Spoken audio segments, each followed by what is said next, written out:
Welcome to episode 19 of The Lowdown Show. I'm Neil Graham. My guest this week is Eva Rupert, a motelier, an adventurer, an overlander, a Baja devotee, and a woman who once, well, naked, cut the head off a boa constrictor and ate it. The body, not the head. I don't think she ate the head. But before we dive in, a word from our sponsor. eBay Motors is here for the ride. With some elbow grease, fresh installs, and a whole lot of love, you transformed 100,000 miles and a body full of rust into a drive that's all your own. Brake kits, LED headlights, whatever you need, eBay Motors has it. And with eBay Guaranteed Fit, it's guaranteed to fit your ride the first time, every time, or your money back. Plus, at these prices, you're burning rubber and not cash. Keep your ride alive at ebaymotors.com. Eligible items only, and naturally, exclusions will apply. Shall we take the plunge? So the place I have to begin, Eva, and it's a condition that I'm often in, which is naked and scared. So tell me what Naked and Scared was. Let's start there. Sure. Well, the show is Naked and Afraid. It's Discovery Channel. It's a reality TV show that I somehow got involved with in the very early days of its long-running stint on the Discovery Channel. It's one of Discovery's best running shows. And I have this background in primitive skills and wilderness survival. And so one day they called me out of the blue and put me on the show. And so it's been this kind of weird auxiliary part of my life for quite some time now. And even though it's been a really long time since I've been on one of the shows, like you wouldn't know it by the way people reach out and connect with me over it. And it's just really cool and interesting. So I know this is not related to motorcycling, of course, but it seems to speak to your character. So can you just, because I saw some footage with like you're naked and there's snakes, and I'd have had my ass out of there so fast. Not because you were naked, you look lovely, by the way. But the snake. Can you tell me what the hell was going on in that scene? Where you were? So the first time I did Naked and Afraid, we were in Madagascar, and we were in sort of, it's like the southern Utah of Madagascar. So high, dry, arid, not a lot of water, not a lot of life in general. And we came upon a couple of boa constrictors over the course of our 21-day survival stint. And one of the best ways to get your hands on a boa, especially if it's slow moving during the heat of the day, is just to grab the thing and cut its head off. So that's what I did. And it's not really it's not really that hard or challenging, but it's the kind of thing that like in the moment you don't think twice about it, right? Like you're just reacting. You're like, ooh, there's a snake. Let me just grab that because we're going to have some dinner tonight. So you ate the snake. Oh, yeah. Oh, absolutely. It was delicious. It kept us going for a long time. We caught a couple of boas. And, it's funny because I haven't watched the show in so long. I have a better grasp on what my actual experience was than what you see on TV, which are sometimes two very different things. But yeah, we ate those snakes. We got a couple of different boas over the course of that Naked and Afraid experience and had a good time with it. Had a couple of full bellies in an otherwise pretty hungry scenario. You're listening to The Lowdown Show, presented by advrider.com and supported by ebaymotors.com. It seems that you've always been, by what I've been able to find out about you, attracted to sort of adventure and anything outdoors. Is this kind of, it seems like a huge part of who you are. I think that's totally fair to say. Yeah, I've always in my adult life, I've always been kind of an adventurer and kind of an outdoorsy person. I love the outdoors. I just love being in wild places. I feel like I have this deep-seated connection with nature and the natural world. And I think we all do. And it's important to tap into that and to remember how good it is for us to be out in the wild places. And so adventure motorcycling fits right into that. Well, that's perfect. We'll get right into it then. So have you been a motorcyclist for a long time? Is it something you've come to recently, or what's your history with riding? Yeah, I started riding motorcycles in my 20s, just sort of out of convenience. That was just like, I got my hands on a 1979 Honda CB750 and decided it would be a good idea to learn how to ride the thing and use it as my commuter vehicle. I lived in Connecticut and worked in New York. And so I would go back and forth between Connecticut and New York. And I was like, well, gosh, this thing gets like 70 miles to the gallon. This is way better. I was in my 20s, like money was always scarce back then. And I bought that bike for $800. And I just had no idea like how cool it was at the time, because they weren't cool then. There wasn't this whole like, like cafe racer trend going on 20 something years ago. But yeah, I got that CB 750 and just started using it as a commuter bike. And ever since then, I've had motorcycles on again, off again over all the years. And probably only about 8 or 9, maybe a decade ago, did I discover adventure motorcycling in its incarnation today. I always assumed that I was an adventure motorcyclist until I went to Overland Expo for the first time and saw all these guys like standing up on their pegs and, Power Ranger mode with their climb suits and, big GSs Right. and like space manning around. I'm like, wait a minute. I thought I was an adventure motorcycle rider. Who are these guys doing whatever they're doing? So Are you from the East Coast? yeah. I was born in Connecticut, grew up Connecticut, New York, Massachusetts when I was young, and then finally made my way out west. Well, maybe your experience echoes mine, but I know that I grew up. My only vision, I didn't know the West was really looked like that, and I would watch those Roadrunner cartoons, Yes. and then I got to the West and I thought it really exists. I thought it was just this fake with the rocks and the red rocks and I didn't actually believe it was a real thing. I mean, the West is really astonishing. The Western U.S. specifically is really astonishing, isn't it? Totally. The West, it's the best. And these public lands that we have in the Western United States is like one of just the greatest natural treasures that we can ever possibly have. Like the fact that we can just barge out into the middle of nowhere on our motorcycles or in our trucks or whatever the case may be, or on foot if you're like the backpacker hiker kind of person. Like just the fact that we have so much land to explore and adventure and experience at, it's just amazing. It's just such a pleasure. And I could never move back east. Love all my friends back there. Love you guys. But I just couldn't do it. I've been in the West for probably like consistently the last 15, maybe more years at this point.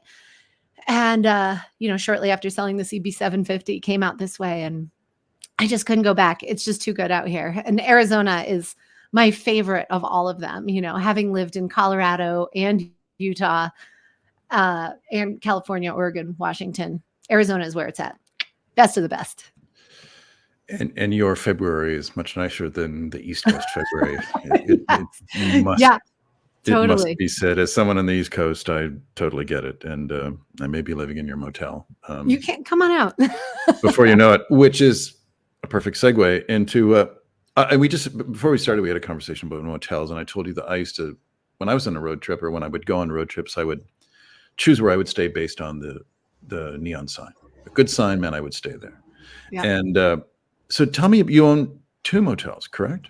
No, just one motel. Just one. Tell me, where is it, and tell me about it. Yeah. So I, myself and my boyfriend, Sterling Noreen, who should totally be on this podcast as well. Everybody, as soon as I say that, everyone will know his name if they're listening. But Sterling and I own this little vintage motel. It's called the Johnquil Motel. It's in a town called Bisbee, Arizona. And Bisbee is the southernmost mile-high city in America. So do with that what you will. But for us, it means amazing temperatures, a great little community. We're about 5 miles north of the Mexico border with a smooth little border crossing. So if you're into riding in Sonora or riding in Baja, we've got that right there.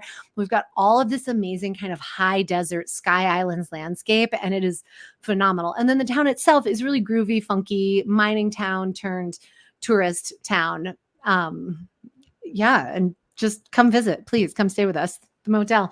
Book your rooms online. It's great. And I'm guessing from the photographs I've seen that there's a lot of off-roaders, cars, I don't know, trucks, whatever we call them, 4x4s, that's it. And motorcyclists go through your place, correct? Yeah, we have a pretty strong connection with the adventure motorcycle community and the overland community. And we have a steady stream of our friends coming through here. Everybody from the van life folks to our ADV buddies. We do a rally every April that is an absolute blast. And yeah, I mean, those are our people, and the riding down here is phenomenal. It's awesome and so much fun. So we're always happy to show you around. If we're here in town, we're always happy to jump on our bikes and go for a ride with you too. So. Well, you raised something that I wanted to talk about with you, which is you're involved, just as a disclaimer, you're involved with Overland Expo, if I'm not mistaken, correct? I am. Yeah. Not as heavily as I used to be, but still doing a little bit here and there with them. So there's kind of and I've heard this from other people, and there's kind of a bit of a kickback against in certain quarters against the whole overlanding thing. A friend of mine who's very funny just calls it car camping, with more ground clearance, which I thought was very funny. But it's perhaps you've heard the same thing, that it has the criticisms against it have been that it's turned into a movement that manufacturers are using to sell more expensive things. And of course, some of the vehicles are astounding and astoundingly expensive. And I mean, given you're involved with the business, but what's your defense of the notion of overlanding, if you have You know, one? I don't know that I'm the person who's going to defend it, because I'm the person who says the perfect vehicle for whatever you want to do is the one that's in your driveway right now, whether it's a truck or it's a Prius or it's a motorcycle or it's a Trail 90. It doesn't matter to me. What matters is that you're getting out there doing it. And I think my only beef with overlanding in general would be a similar beef with adventure motorcycling, is that people buy these things and they think they have to have these expensive farkled out machines to go do what you can do on anything at any time, right? And so there's this like consumerist mentality that overrides the desire to just get out and do the thing, and I think overlanding is great, and I think there are some really well-built trucks, and I think it's inspired more people to be outside more, which is great. But at the end of the day, like, don't stop yourself from going on that trip or having that adventure just because you haven't put the 10,000th doohickey on your machine, whether it's a bike or a truck or whatever the case may be. So are you saying that I don't need a GS Adventure to go to Starbucks? You don't. You don't. You can I've got to do it. rethink. I've got to rethink everything now. I I have this. It's funny you say that. I have this little blurb. It's an op-ed piece that's going to come out in one of the Overland Expo online publications, and like the whole premise of it, and you don't have to keep this in the podcast, but the whole premise is that adventure motorcycling is specifically in its awkward teenage phase right now. Like, it doesn't know what it is, so it's just all like pomp and bravado for the moment being, and it's going to grow out of that. So we just kind of need to be patient with it and understand that it's kind of just going through growing pains right now, and it'll sort itself out soon enough. Let's talk more about that. I mean, you're much more connected to the scene than I am. I'm kind of a flat tracker, road racer, broken too many bones kind of person. But you're really connected, and where you are in the West, of course, is sort of ground zero for adventure motorcycling. So, if you don't mind, can you give me more specifics on what you see, and what you see are some of the things that are, well, the awkward teenage phase? And I have a teenager, so I really know the awkward teenage phase very well, in addition to having been one. Take me through what you're seeing. Yeah. Let's see. What am I seeing in the adventure motorcycling space? Well, I'm seeing like this proliferation of trainers. Everybody all of a sudden is an adventure motorcycle trainer, and everybody also has an adventure motorcycle tour company, and they also have an adventure motorcycle rally to support that. And so I'm seeing kind of this like kind of influx of people who are passionate about adventure riding, trying to spin that into a business. And some of them will be successful and some of them will probably be less successful. But what I'm just seeing right now, I think it comes down to enthusiasm for the sport and just a wider recognition of just overlanding and adventure motorcycling in general being more accessible to more people.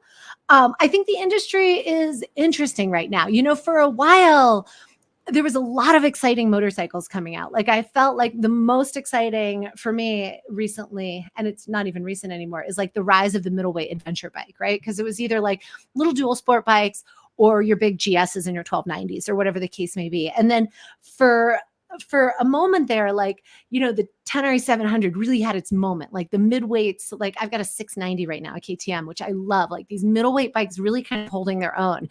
And like, then everyone was kind of like, oh yeah, that's a great bike. And now we're going back to like this, here's the 1300 GS and here's these big giant bikes, and then, on the other side of that is like this sort of like movement towards teeny tiny bikes. Like Sterling right now is obsessed with his Trail 125. And so he's going on all these epic adventures on like the tiniest motorcycle ever. So, what do they say? Like, it's the center cannot hold, right? So we're constantly being stretched from like the big giant farkled out, bigger, better, faster, more side of things to the, little simple, you don't need anything, just just drive that beat up garage score that you found, and that's, that's your bike for it. But I feel like we're just in this constant flux, this constant push and pull. And I think adventure riding right now, like, we just need to remember that the most important thing is that we're out riding, that we're out having the adventures, that we're out doing the trips, not just sitting around worrying about buying things. Oh man. I totally agree with you, and I think, and I don't think any of us are immune to it, because there was a time when if you had a CB 350 or a 160, you'd just go, and the idea, with a passenger, and the idea that it was too big or too small or didn't exist. It was, as you were saying, it was what you had. And I think now that the more we're, and you can see this in advrider.com, in some of the online forums, there, it's almost to the point where you almost think, well, the proper bike doesn't exist. Never have there been more choices, and yet it's almost this almost a state of paralysis, I think, because it's just like, well, if it had those features and did that and weighed as much as a DR350, and then I'd do it. Totally. I know. I know. And we're all guilty of it, right? Like, I'm also not immune. Like, this morning we're riding over to the coffee shop, and I was like, which motorcycle do I want to ride this morning? Do I ride the 125?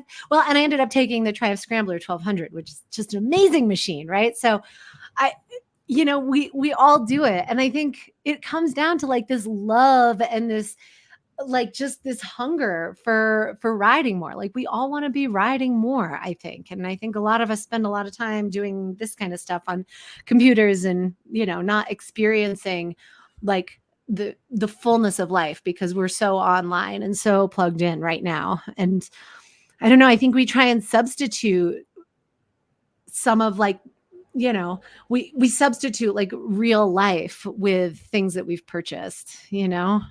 And I catch myself doing this, even though I'm old enough to know better, which is that I will, look at some of these Instagram accounts and think, oh my God, that looks, and I think what it does is I can get overwhelmed. I think, well, I don't have any of that around me, or it almost creates this, well, if I can't do that, if I can't do Namibia, why should I even get dressed? Right. That's so true. Which is back to the naked and afraid thing. Who needs it? Exactly. Exactly. But what is an ideal ride for you? Now, I saw you say that, and I'm just quoting you here. You said, "Don't go to Baja because." Was that an article that I wrote? It was. It was. Don't go to Okay. Baja. But I think the follow-up is, "Don't go to Baja because you will fall in love with Baja." Yes, correct. Totally. Well, Baja is one of my absolute favorite places in the entire universe. I mean, talk about adventure riding paradise. It is, I mean, it's the best of the best, right? Like, you've got ocean, awesome desert, and then more ocean on the other side. Like, it doesn't get any better than that. So, Baja is an absolute favorite for me. The Western US, like, I can just pull out of my driveway and ride all kinds of fun stuff. I mean, we're 20 minutes from the start of the Arizona BDR here. It's like, we're really in some wonderful stuff. I love adventure rides. I love long rides. I love going places that I haven't ever been before. And I think that's like that thing that'll stop me sometimes from going for a ride, where it'll be like, oh, well, whatever. It's just Montezuma Pass again. I do that ride all the time. Forget it. I'm just going to stay home and rake the lawn or something. And I feel like I kind of get stuck. Like, I'm like very often like, well, I want that big giant trip. And so, like, why am I going to do anything unless I can have that big giant trip? But then, we all know this. As soon as you get on the bike, as soon as you press that starter button or kick it over, you're just like, oh, what was I thinking? Why would I not get on this thing? Why would I never not go for a motorcycle ride? Well, if I was a friend of yours and I said to you, Eva, listen, I've never done a serious off-road ride before, and I want to go to, let's say Baja. What are some of the things you would tell someone who's just starting out? And I've ridden motorcycles all over the world, but I've never really taken off on a 2 or 3 week trip where I had to carry everything by myself. I've done press events, which are just for candy asses. But what kind of guidance do you give someone? Ooh, gosh. I mean, as much as I want to just say, like, just go, just go. If somebody's truly brand new, I really encourage folks to do their research ahead of time, and to make sure that they have the skill level to have their own back. Because the thing about adventure riding is we can get ourselves so remote so quickly that things can go wrong in a flash. And if we don't have the acumen or the experience, or at least a level head enough to solve our problems on the fly, um, people can get themselves into trouble. And I don't think we don't talk about that enough in adventure riding. Like I used to teach outdoor education classes. And so I would take groups of young people out into the backcountry. And I always maintained a wilderness first responder um, certification. So like backcountry medicine stuff, just basic stuff. Like, do we keep them in there and fix it up, or do we figure out a plan for evacuation? And I don't feel like we talk about that enough in adventure riding. Because when things can't, when things go wrong, like they go wrong really fast. I'm sure there's like some kind of like hockey stick curve, like it's fine, it's fine, it's fine, it's not fine, right? And I want to make sure that people are safe when they're doing something, but also at the same time, I always feel like you can ride from here to the tip of South America and not leave the pavement if you want to. So there's a ride out there for you. Just make sure that you're like pushing your comfort zone incrementally, right? Like don't feel like, you're going to go from brand new newbie who's never ridden anything before to like, to getting in over your head too quickly. Like, but at the same time, like the people of the world are actually really wonderful and really caring and really kind and will help you. Like, you do not need to be scared of people in Mexico or South America or Africa or anywhere else any more than you would be scared of anybody else in any other place. And people typically, with a few noted exceptions, have your best interests in mind. And if you do get in over your head, there are people who will help you as long as you're prepared to have your back first and foremost. eBay Motors is here for the ride. This week's Fireside Chat is about off-roading in Arizona. Now, Eva is in the south, and this story where it took place is Sedona, which is just south of Flagstaff, north of Phoenix. And it was a BMW GS launch, the big boxer, a number of years ago. And the first thing that everyone did when they got on the bike, the macho moto journalist types, they shut all the electronics off, ABS, you name it. I kept everything on. And during this long ride, and I left near the end of it intentionally, I passed about 2/3 of the riders at this event, and riders that were far more skilled than me. Now, they kind of gave me dirty looks later in the day because they were standing up in the pegs and looking, like they were knowing the business. And I just rode past them sitting down.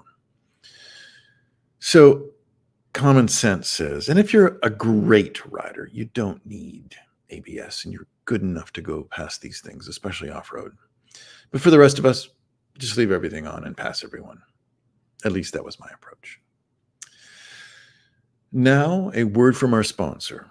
With over 122 million parts, you can make sure your number one ride stays running smoothly. Brake kits, LED headlights, roof racks, bumpers, whatever your baby needs, eBay Motors has it. And with eBay Guaranteed Fit, it's guaranteed to fit your ride the first time, every time, or your money back. Plus, at these prices, you're burning rubber and not cash. Keep your ride alive at ebaymotors.com. Eligible items only, and of course, exclusions apply. Now back to my conversation with Eva Rupert. You're listening to The Lowdown Show, presented by advrider.com and supported by ebaymotors.com. You mentioned Mexico, and I think of Mexico, and I've never ridden in Mexico, and I've always wanted to, and I'm kind of embarrassed to admit this, but I've always had a degree of trepidation, and I know there are places you go, and you don't want to bump into the cartel. But you're 5 miles from the Mexican border, and I'm presuming you go there pretty often.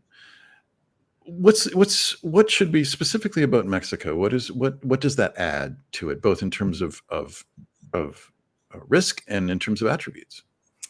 Well, Mexico, I mean, they're our closest neighbor, right? You're in Canada, like you're as far away from the US as Mexico is. Like you're right there. It's just another country. We're the northern Mexicans. We often call you that, actually. That's pretty common amongst us Americans. Perfect. Yeah, Mexico is just fabulous. The Latin culture is great. People are kind, people are caring. don't go puttering around in contentious border areas. Don't go puttering around in cities where things are hot and heated. Like, and keep tabs with somebody back home so you know where you're going and they know where you're going. But Mexico is pretty wonderful. And I feel like,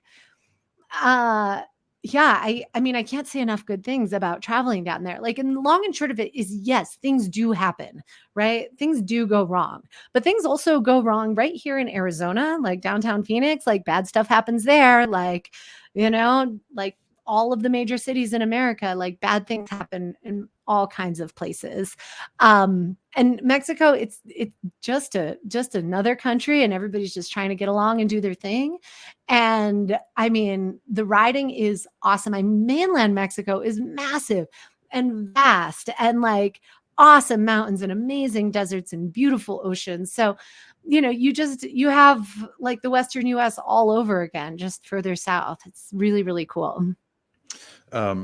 My favorite traveling in Baja story was some guys that I knew went down there a number of years ago, and one of them had a bit of a nasty spill, and they were in a town, and they went to the doctor, and he needed to be stitched up. I can't remember what it was, but it was going to be quite expensive. And so they asked if there was an alternative, and so they ended up at a veterinarian who stitched this guy who had the nastiest scar. Oh, I bet. But it was cool. Yeah. But, so the moral of the story is, before you go to the veterinarian, think it through. Yeah. Yeah. I don't know. I mean, it's just great. It's relatively inexpensive if you're spending US dollars. The food is great. The people are kind. You can camp for free on the beaches. Like, there's so much paradise down there. It's awesome. We talked about motorcycles a bit, and I don't know if you've seen the new 1300 Adventure BMW, which is very... It's a cube. It's a cube. It's a cube on wheels. But those are such massive motorcycles, and in my view, it's kind of, I mean, they make great sport touring bikes, and they're comfortable because the riding position is essentially like standing at one of those drafting tables. But what do you, and can I ask you how tall you are? I'm like 5'11". I'm tall. Oh, you're tall. Okay, so yeah, you're basically pretty close to my height. But I know a lot of riders, and of course this is tied to your skill as well, because the more skill you have, the less you're intimidated by a high seat. But a lot of adventure bikes are so tall, and I mean, motorcycles in general have high seats, but the adventure bikes, it's it's sort of exacerbated. Is there a bike or a couple of bikes that you guide people to? Because I'm sure people ask you this all the time. I'm a 5'3" woman or a 5'6" guy or whatever. Mm-hmm. Yeah, that's a great question. And so I work with a group of women. We have an organization called She ADV, and it was originally started by Touratech.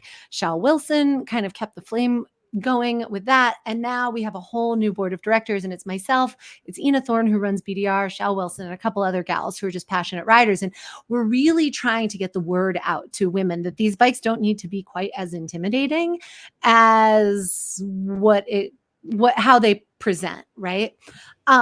We're directing a lot of women towards the Tiger 900. They have a factory lowered Tiger 900, which is great. The GS, for what it is, being the giant pig of a motorcycle that what it is, it also has some serious advantages for the shorter rider, and that's its incredibly low center of gravity and its forgiving suspension when you're not in really rough stuff. That telelever suspension can get squirrely when you're hitting big bumps, but like as you're just getting going on that bike, it has a lot of advantages if you can get over the fact that it weighs like a bajillion pounds.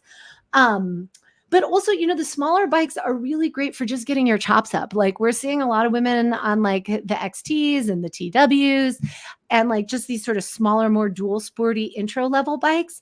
But I don't ever want somebody to feel like they have to limit themselves to a 200cc motorcycle just because they're shorter. Like there are ways and techniques to learn how to ride these bigger bikes. And there are shorter women teaching these classes, like Candy Spangler, Jocelyn Snow.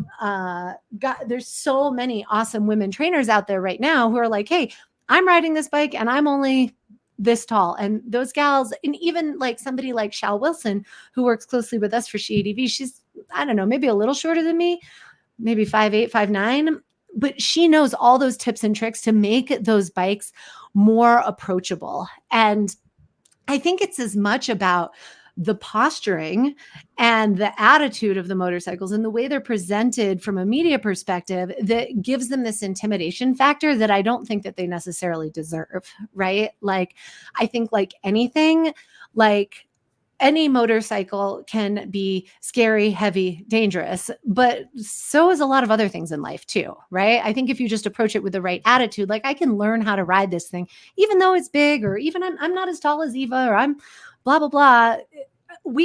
Anybody can learn. And there are plenty of techniques and ways to basically make these bikes more approachable and more accessible to more people. So, I mean, that's like our whole mission for SheADV is to get more girls riding more bikes off-road. You mentioned something earlier about there's this proliferation of, as with anything new, there's always this proliferation of schools. I know with road racing, there were no schools, and all of a sudden everybody had a school. Right. And then it filters down to, there's 4 or 5 big ones.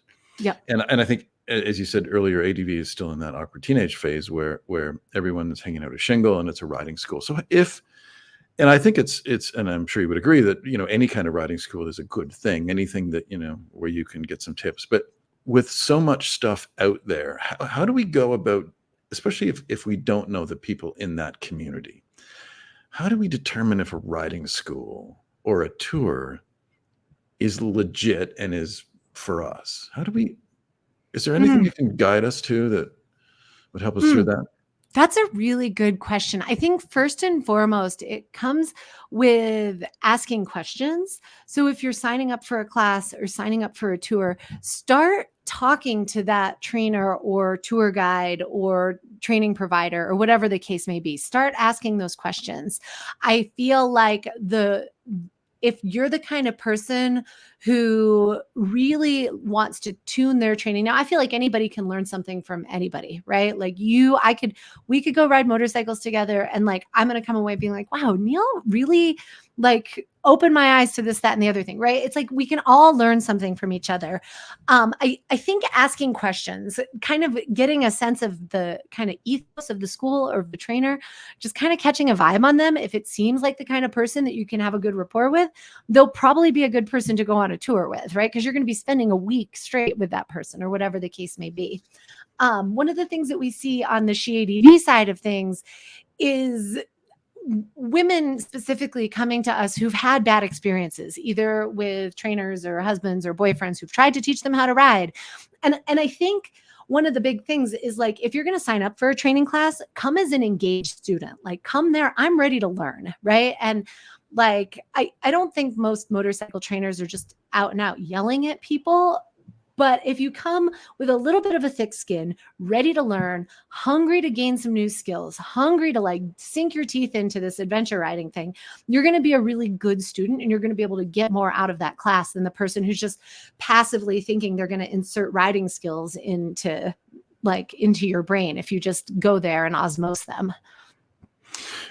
Those are great tips. And I think part of this, and this I think what I'm about to say applies more to men, but there's so much. I think women are much more enlightened than we are. I'm sure you would agree. But there's so much machismo that exists around motorcycling. And I was talking to some people in Europe that run some tours, and they said one of the biggest problems they have, in fact, they have a whole way of sort of parsing the language when they're talking to someone who wants to take their course, because most riders grossly overestimate their skill set. Right. So they will come and they will get a bike that's too big, or they will go on they will go on the 300-mile sand tour, right. Versus something that's better to their skills. And of course, and then the rider hates the tour operator and go home and they're disappointed and they're demoralized. So I think part of it is that, and I think the one thing as motorcyclists we don't realize, and I've ridden on road race tracks with world champions, and I'm a club level racer. And the difference between us and them is so vast that you just kind of got to get your head out of your ass and say, you know what, we're all kind of average riders. Some are better average, some are lesser average. Totally. And I think if we just accept the fact that, that riding is a very personal thing. And if you can see growth within your own, all that matters is you.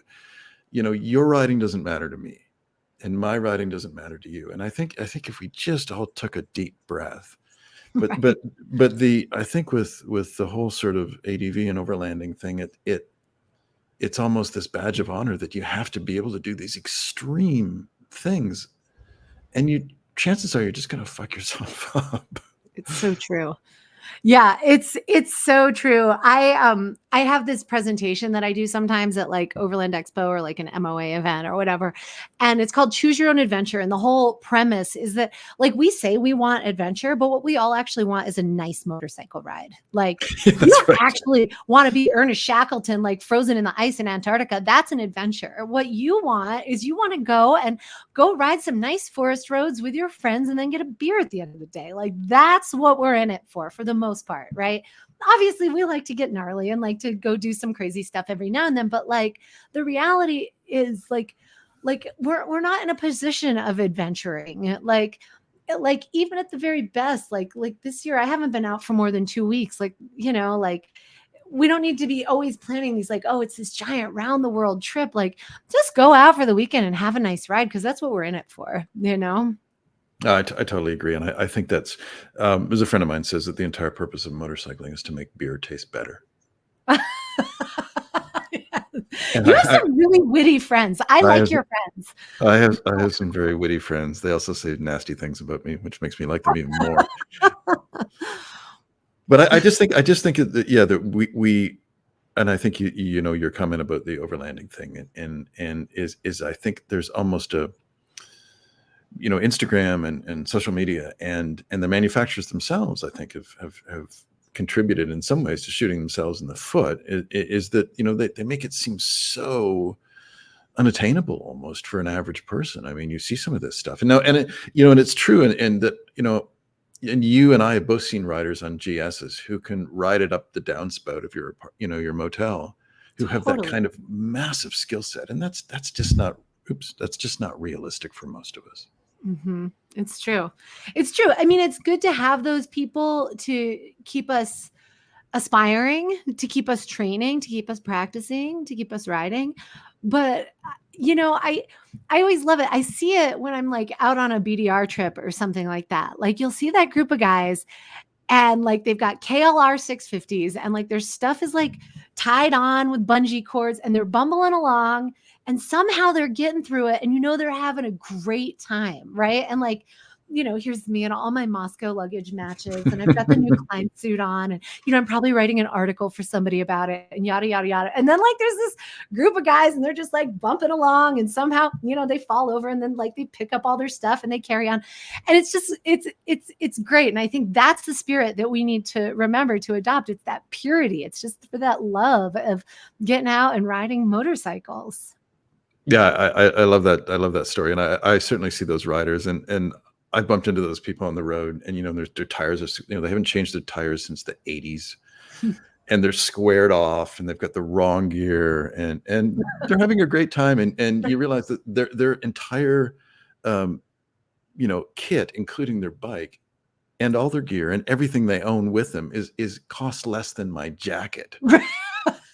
Yes, totally. And Totally. it's that notion of, I think, managing expectation. I think these men and women who do it that way manage expectation to the point where they're just having a good time. And Mhm. I think there's something to be said about that. So what's next for you? What do you take me through a typical, you're doing all sorts of Whew. things. You're an event planner. You can pull a beer from your tap. Take me through what you do, and how, and just individual as a person. How did you, because you've sort of forged this life that sort of supports what you want to do, which I think a lot of us are working towards that, or are there or not there. But what's your story? It's so funny that you should ask that. And I was like, I bet he's going to ask about like, what's next or what am I doing? And I kind of feel like I'm in this sort of weird transition space. This has been a doozy of a year. I've had some like, I don't want to say setbacks, but some definite curveballs that have kind of changed the trajectory. And so I'm kind of in this space where I'm like, okay, what is next? What do I love most? What am I most passionate about? Because I always want my decisions to be driven by passion and inspiration. And, like, what are the questions that if I die and they're unanswered, I'm going to be disappointed in? You know what I mean? Like, and so I'm in this kind of place where it's like, okay, what's next? Like, I feel like I've kind of, from a work perspective, like I've kind of got this little happy motorcycle industry kind of thing going. I run some social media for some really cool motorcycle companies and kind of got my own little social thing going. I've got this groovy little motel, and my boyfriend's a filmmaker. Sometimes I dip in on his videos when his YouTube channel's going off. But I keep wondering, I'm like, what is that next cool thing for me? Is it a blog? Is it some kind of online platform? What do I need to be writing about? What does the world need from me is what I'd like to know. So if you can just drop that in the comments, audience, because I'm curious. I'm in this really kind of cool transition place, and it's exciting right now. But I've got some pretty steady stuff going on. So April 8th through the 13th, 2025 is the 5th annual Desert Adventure Rally in my backyard here. And so that is an absolute blast. It's more like a family reunion than a motorcycle event because it's small, 150 people, and so cool. And it tries to get at that heart of everything I love about adventure riding, which is the community. It's the people who happen to do it. Like, I feel like when you spend time riding adventure bikes, that the motorcycles are awesome. They're really fun, but they kind of fall by the wayside because the friendships and the caliber of humans who participate in adventure motorcycling is second to none.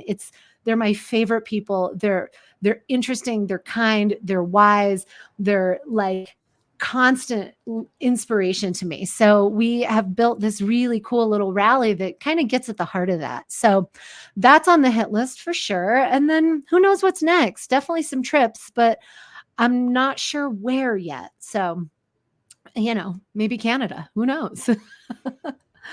Don't come in February.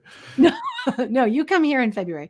Bring your witty friends. Come and we'll go riding. That sounds perfect. Well, the great place to ride in Canada is that when you think, and this is kind of funny when you think about it, but the population of Canada is the population of California. Oh, is that true? And 80% of our population is within 100 miles of the U.S. border. Wow. So once you get 100 miles north of the 49th parallel, there's like nothing. There's trees and there's lakes and there's moose. Yeah. And you can go to the Arctic Circle. I mean, Totally. it truly is fabulously wild country, and black flies and mosquitoes will kill you if you go at the wrong time of year. So Totally. talk to a professional. So it's like Arizona, but different. Yes, I love that. I've often thought I've never done like a Maritimes trip, like, like head north from Maine, like New Brunswick, that whole little eastern seaboard just looks so awesome, drippy and rainy and cold, but like beautiful, rocky and wild oceans. I've always thought that would be a cool motorcycle adventure. I think that, you talked about the fact that you sort of love the characteristics that motorcyclists exhibit. And I just realized this year that almost everyone I know is a motorcyclist. And I never even know, I work in the racket, but I never even thought of that. And I find that when you meet people that aren't motorcyclists, there's always something I think, well, they're a little off. What's wrong with that guy? I've been doing this for years without even realize I've been doing it. But I think there is, I think it's, and I think you sort of alluded to this. I think there's this, we need, as motorcyclists, we need each other. We're this niche thing. We put our lives at risk every time we ride on the street or off road. And I think that sort of vulnerability indicates certain likable characteristics in a person. They're that they're willing to take a chance and to do something that means something to them. Yeah, absolutely. It's totally true.